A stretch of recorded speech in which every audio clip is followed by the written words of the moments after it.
איך מוצאים את המלכות מהגלות שלו, אשר לא תיתיך מארץ מצרים? על ידי התקשרות הצדיק, וההתקשרות הצדיק זה בשלושה דברים. בראייה, בצדקה, בווידוי דברים. שזה עניין מאוד מאוד גדול מתוך התקשרות שבאים רק בשביל לראות את הצדיק, את הרבי. רק רואים אותו ותו לא. בפרט אם אני גם רואה אותו וגם הוא רואה אותי. שזה עוד תורה בפני עצמה. כמה שזה גדול הדבר שהצדיק רואה אותי. אבל כאן הוא מתכוון פשוט שבאים לראות. זה שלב א', תכף נסביר מה כל שלב עושה. השלב השני זה שנותנים צדקה לצדיק. והשלב השלישי, שהוא העיקר, התכלית, זה וידוי דברים. שאני מספר לצדיק את כל מה שיש על הלב שלי. עכשיו, וידוי דברים, נסביר את זה, מי שמעיין כאן בתורה הזאת וגם במפרשים. וידוי דברים זה לא רק לספר עבירות שעשיתי, כמו וידוי של יום כיפור. וידוי דברים זה לספר את כל מה שיש לי על הלב. שוב, כמו לעבוד לרופא נפש אמיתי, לספר לו כל מה שמעיק עליי.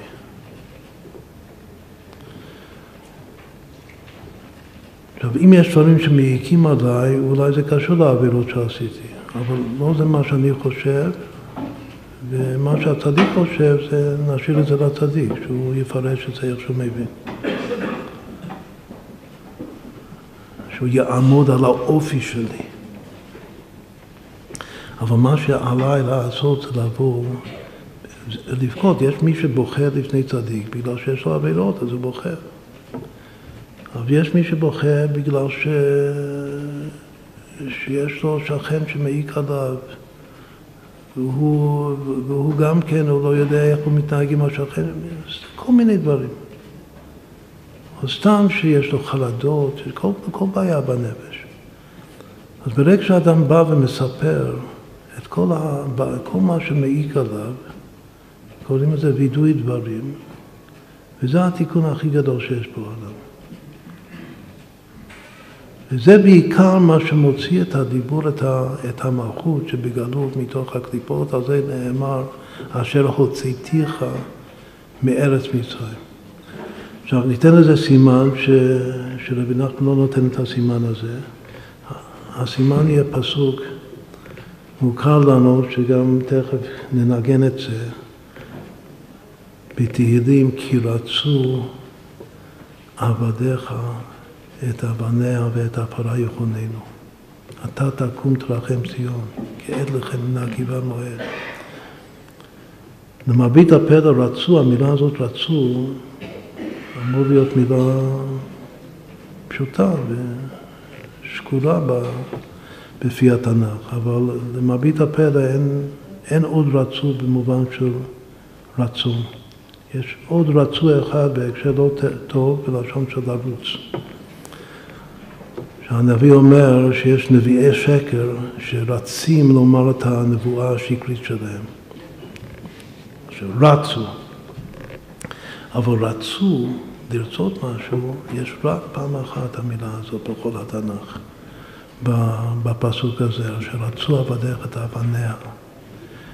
אז למה אנחנו בחרנו במילה הזאת? בגלל שזה הסימן של שלושת הדברים שהם שלושה שלבים שרבי נחמן מסביר כאן, שזה ראייה, צדקה, וידוי. עכשיו הוא אומר ששלושת הדברים האלה רצו עבדיך את אבניה. מי זה אבניה כאן? זה אותו צדיק שהוא בונה את הארץ, בונה את המלכות, בונה את הקשר בין האבות והבנים, הנה אני אנוכי שולח לכם את אליה הנביא לפני בוא יום אשר הגדול והנורא והשיב לב אבות על בנים ולב בנים על אבותם, מי שעושה את זה נקרא אבניה. ההתקשרות לצדיק, כי רצו עבדיך את אבניה. עכשיו, מה קורה כאן בכל שלב?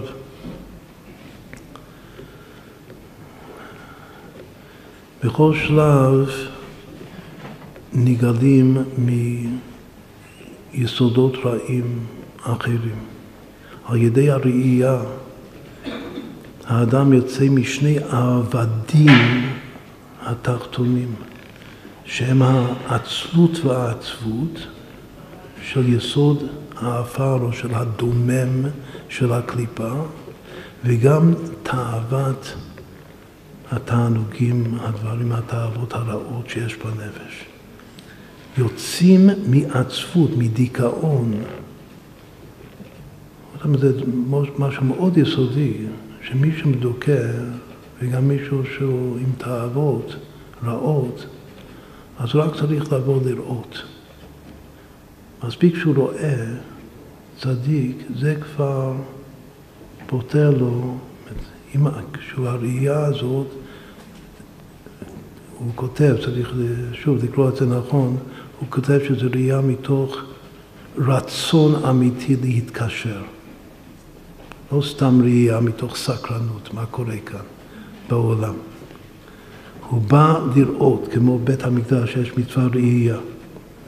אז מי שבא לראות את הצדיק, מתוך רצון להתקשר, להיות שייך, זה כבר פותר לו מוציא אותו מהדיכאון שלו, וגם מוציא אותו מהתאוות הרעות שלו.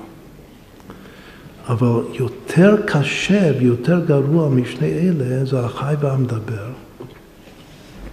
שזה הדברים בטלים, הנטייה לדבר, דברים בטלים, לספר לשון הרע, להתלוצץ, ובמושב עצים לא ישב, מה שדיברנו קודם על הפסוק הראשון של ספר תהילים.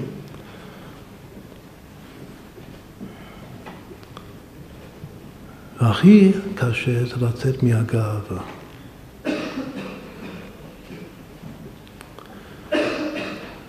שזה המדבר של הקליפה. לצאת מהדברים בטלים, הלשון הרע וכולו, ההולדות והליצנות. ולצאת מהגאווה זה על ידי שנותנים צדקה לצדיק.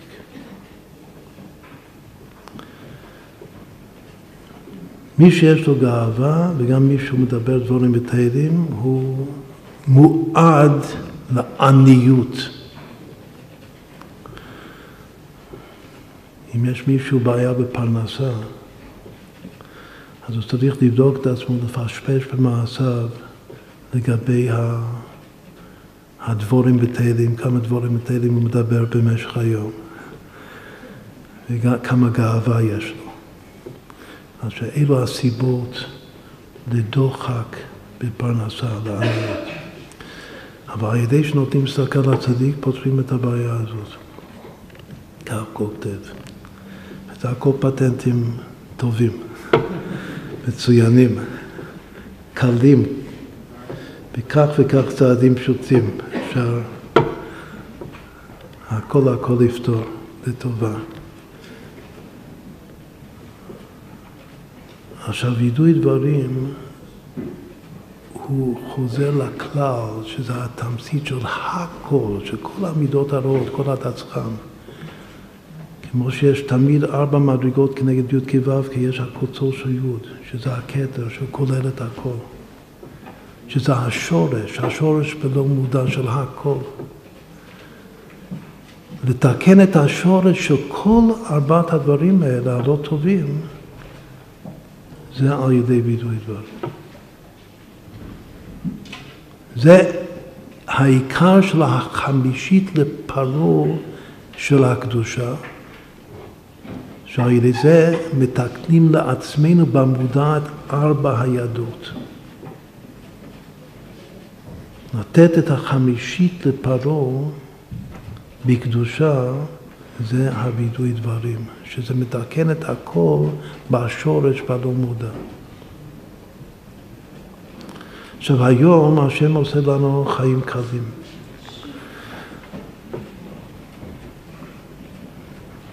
הראייה זה באים לשיעור. הצדקה זה חותמים הוראת קבע. והווידוי דברים יש מייל. אפשר לכתוב את הכל במייל. אז הכל נורא נעשה פשוט היום. שזה השם מרחם עלינו. לקראת הגאולה האמיתית והשלמה על ידי משיח צדקנו תכף מיד ממש. אפשר לקיים את כל הדברים. אז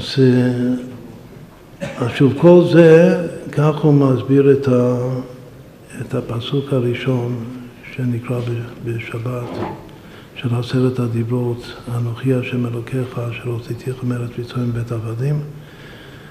והיות שנתנו את הסימן כי רצו עבדיך את אבניה ואת עפרה יחוננו, אתה תקום תרחם ציון, הכל קשור לארץ ישראל, אפשר לנגן את הניגון הזה.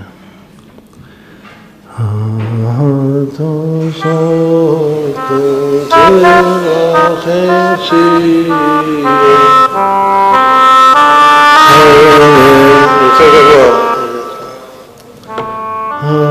התוספות תרחם ציון יסכננו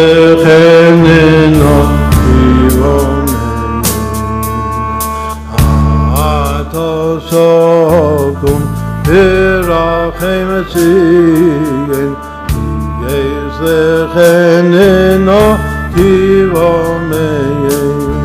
כי רצו עבדיך את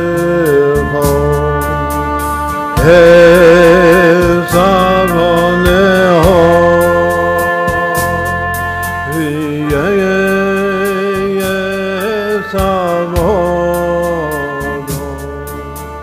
יחננו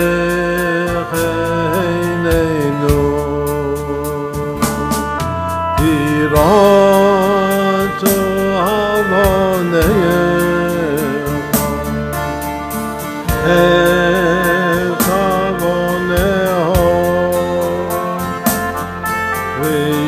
עבדיך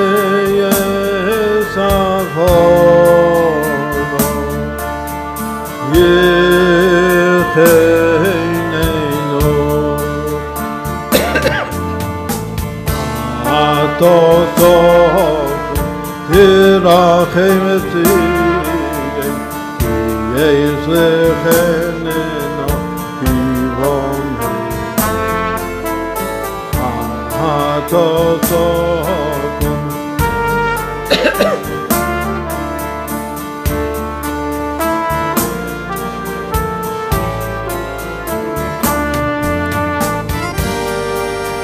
עשו עבודך את אבניה יסכנו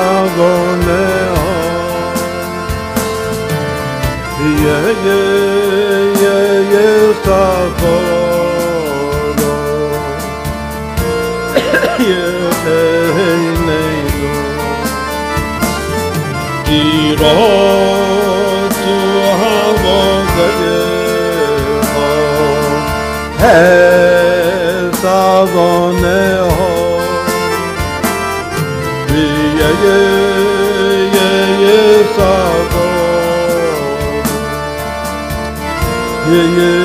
יחננו התוספות תרחם ציון יסכננו כיווננו התוספות תרחם ציון יסכננו כיווננו כי רצו עבדיך את אבניה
Yes,